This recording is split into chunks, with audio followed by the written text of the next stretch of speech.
Voice of Tamil 24. சமீபத்தில் சூர்யா மற்றும் ஜோதிகா குடும்பத்துடன் மும்பையில் குடியேறியது பெரிய சர்ச்சையானது. அதாவது சூர்யாவை குடும்பத்துடன் பிரித்து தனது சொந்த ஊரான மும்பைக்கு ஜோதிகா அழைத்து சென்று விட்டார் என செய்திகள் வெளியானது. ஆனால் அவர்களின் குழந்தைகளின் படிப்புக்காக மற்றும் தொழில் நிமித்தமாகத்தான் சூர்யா மும்பையில் வீடு வாங்கியதாக கூறப்பட்டது. இந்த சூழலில் நீண்ட காலத்திற்கு பிறகு ஜோதிகா மீண்டும் பாலிவுட்டில் என்ட்ரியாகி மாதவனுடன் சேர்ந்து சைத்தான் என்ற படத்தில் நடித்தார். அந்த படம் கலவையான விமர்சனத்தை பெற்றது.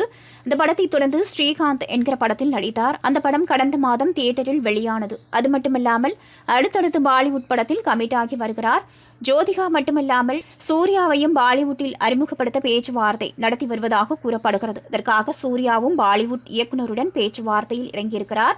கிட்டத்தட்ட அந்த படம் உறுதியாகிவிட்டது என்றே சொல்லப்படுகிறது.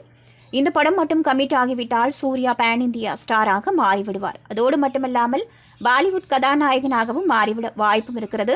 இதனால் கொஞ்சம் கொஞ்சமாக சூர்யாவை ஜோதிகா தன் பக்கம் இழுத்து விட்டதாக கூறப்படுகிறது. சூர்யாவாது அவ்வப்போது சென்னை வந்து செல்கிறார். ஆனால் ஜோதிகா தேர்தலுக்கு ஓட்டு போடக்கூட வராமல் டூர் சென்றிருந்தார். இந்நிலையில் நடிகை ஜோதிகா ஹைதராபாத்தில் நடந்த பிலிம்பேர் விருது வழங்கும் விழாவில் கலந்து கொண்டார். அந்த விழாவிற்கு அவர் அணிந்து வந்த உடைதான் தற்போது பேசு பொருளாகி உள்ளது. அதாவது கருப்பு பிளேசர் போட்டுக்கொண்டு அப்பட்டமாக முன்னழகு தெரியும்படி மீடியாக்களுக்கு போஸ்ட் கொடுத்திருந்தார்.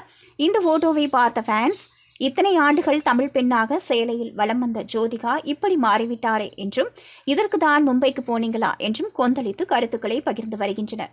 இன்னும் சிலரோ அந்த உடையில் ஜோதிகா அழகாகத்தான் இருக்கிறார், அதில் ஆபாசம் தெரியவில்லை என கருத்துக்களை மாறி மாறி பகிர்ந்து வருகின்றனர்.